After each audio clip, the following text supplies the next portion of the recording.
Imaginen que soy John DeLorean en 1964.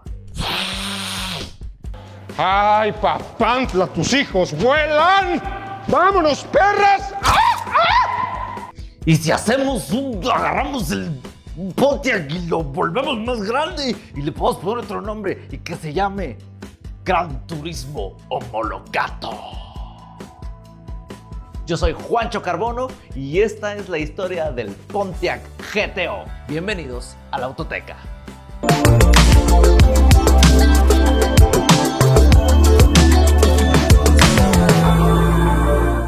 Claro, John DeLorean no estaba solo, estaba con él Bill Collins y Ross Gee, quienes ayudaron en el desarrollo. El DeLorean era supervisor, así le vamos a decir.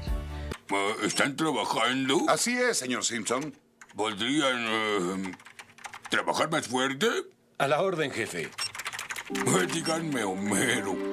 Pero al inicio, pues lo que tenían era un Pontiac Cutlass y el paquete GTO era eso, un paquete opcional que podías comprar, que tenía el frente diferente, tenía su emblema que decía GTO. ¿Y de dónde se sacaron el nombre GTO? Gran Turismo Homologato, como lo dije, del Ferrari GTO. Ahí fue donde nació el nombre. Y lo que tenían era eso.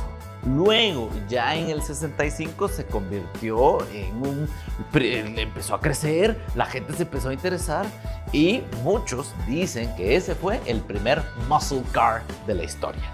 Porque era un carro pequeño, digamos, pongo pequeño entre comillas, porque a los gringos les gusta andar en unas grandes lanchas. Pero era un carro pequeño con un motor muy grande. Un motor de 6.4 litros aproximadamente.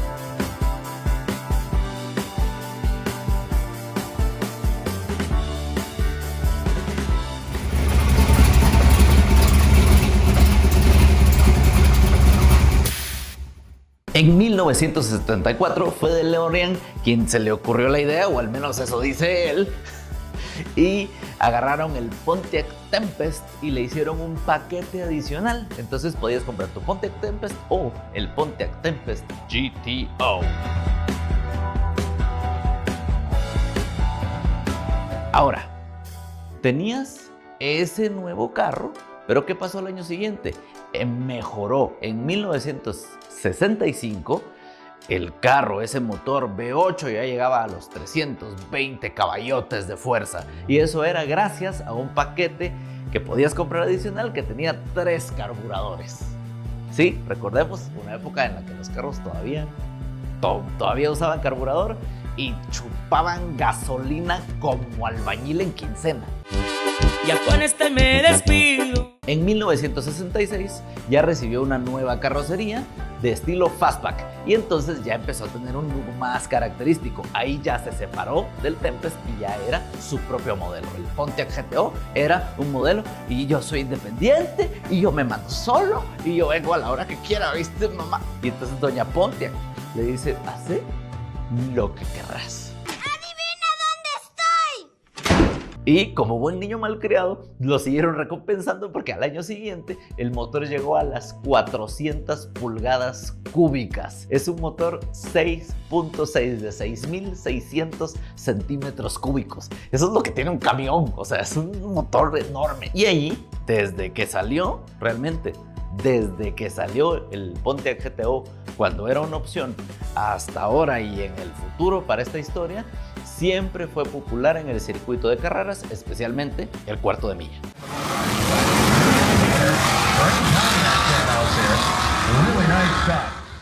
Fue en el año 67 que el GTO fue rediseñado. Ya no tenías la opción de 3 carburadores, sino que tenías un solo carburador con 4 gargantas. ¡Damn! Eso significaba más y más combustible, lo que significaba más y más poder. En esa época esa fue una innovación enorme, ¿verdad? Y la gente decía, 4 gargantas, ¿cómo así? Y si esas gargantas son profundas o de cuáles son, ¿verdad? Y entonces la gente estaba loca ahí con el carburador de 4 gargantas. En ese mismo año el cambio de diseño cambió los faros, ya no eran horizontales, sino eran verticales y tenía 2 faritos verticales de un lado y 2 faritos verticales del otro. Y al año siguiente esa misma versión tenía la opción de faros ocultos, entonces ya hacía como Peekaboo, Onta Bebé, ya podía hacer eso el Pontiac GTO. Luego, un año después, metieron el paquete The Judge.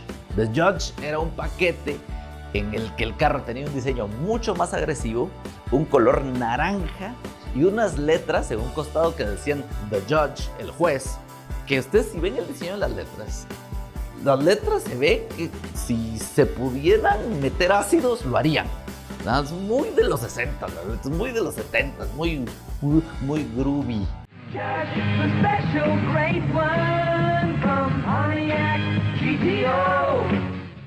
En 1970 el GTO fue lo más potente que llegó a ser. 370 caballos de fuerza con un motor de 421 pulgadas cúbicas, eso es un motor 7.1 litros.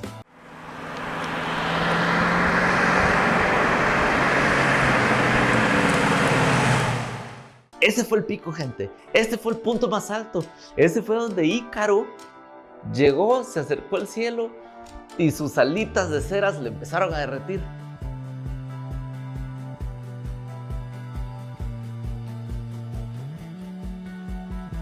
Porque vino la crisis del petróleo de los 70s.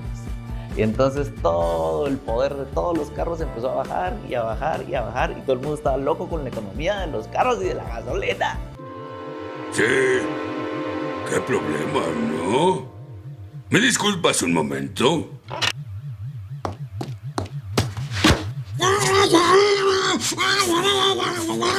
Y en 1974 fue el último año del Pontiac GTO.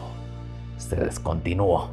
Y allí, así como ustedes esperan 3 Doritos después, tuvimos que esperar 30 Doritos, porque pasaron 30 años. Fue hace 84 años y aún puedo oler la pintura fresca. De 1974 al año 2004, cuando revivió de entre los muertos el Pontiac GTO y volvió en forma de tazos, en forma de Holden, porque sí, Holden, una marca australiana, fue la que tuvo el modelo base. Se repitió la historia, era un modelo de una marca y solo lo maquillaron para volverlo de otra, y así teníamos un Holden y lo maquillaron y dijeron, pues sí, ya es un GTO, a ver, cómprenlo. Y eso fue en el 2004. Pasaron unos cuantos añitos, porque no tuvo una gran vida, pero sí una gran potencia y ya una tecnología moderna. Pero si le preguntan a los puristas y a los amantes de los clásicos, jamás. Yo jamás Jamás fue tan hermoso como fueron los GTOs de aquella época. Y en 2006 terminó ese Holden Monaro que maquillaron para que pareciera un Pontiac GTO, según ellos, dejó de existir. Y claro, nos queda claro que aunque la mona se vista de Pontiac, Holden se queda. Buenas noches. Y jamás lo olviden. Así es la... Hasta acá con la historia del Pontiac GTO. No queda más que destacar que algunas apariciones en películas, como por ejemplo en Punisher en el 2004,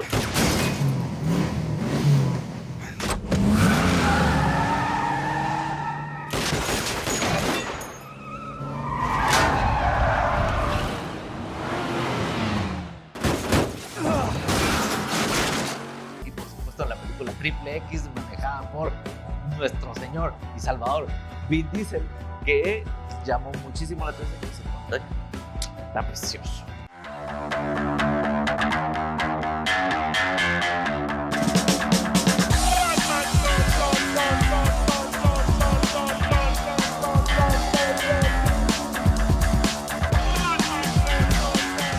Esta fue la historia del Pontiac GTO, ya se la saben. Si algo se me quedó, si algún dato no dije, alguna cifra está mal, quiero escucharlos en los comentarios para que sigamos esta conversación. Yo soy Juancho Carbono y esto fue La Autoteca.